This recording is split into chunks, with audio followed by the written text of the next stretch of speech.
On va continuer à parler de Gus Van Sant ici, avec ce qui est un de ses films les moins connus probablement, mais aussi un de ses films les plus ratés.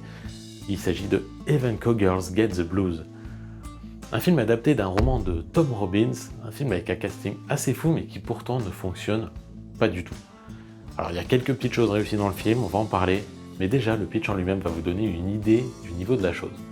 On y suit une femme nommée Sissy, une femme qui a des pouces beaucoup trop longs qui vont atteindre jusqu'à 25 cm, et un jour cette fille va décider de quitter le domicile familial pour vivre de sa passion, l'autostop. Bah ouais, avec des pouces pareils, forcément ça aide.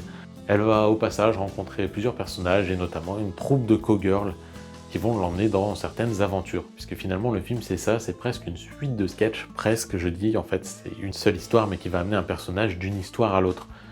Alors ça fonctionne au début et puis plus le film avance, plus on perd le liant, plus on perd finalement le sujet, plus on perd le fond pour se retrouver devant une espèce de truc qui n'a plus vraiment de sens.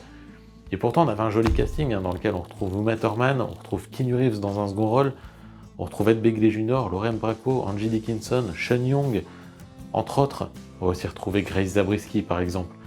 Bref, il y a un gros casting pour soutenir ce film qui montre les limites du cinéma de Gus Van Sant, tout du moins jusque-là, du cinéma indé de Gus Van Sant, qui là se perd un peu, sait plus trop quoi faire. Alors il a quelques bonnes idées, notamment confier la narration à Tom Robbins, qui est l'auteur du roman, forcément c'est cohérent, mais pour le reste, ces personnages ils peinent à vivre, ils font ce qu'ils peuvent, les acteurs font ce qu'ils peuvent pour être crédibles, mais ça fonctionne jamais vraiment.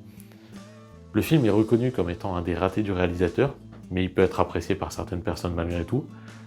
Et donc si vous l'avez vu, je vous laisse laisser votre avis sous la vidéo et puis on pourra comme ça en discuter. Je vous souhaite une bonne journée à toutes et à tous. So freely, so clearly, so delicately that even the sex maniacs and the cops can only blink and let me pass. How exciting.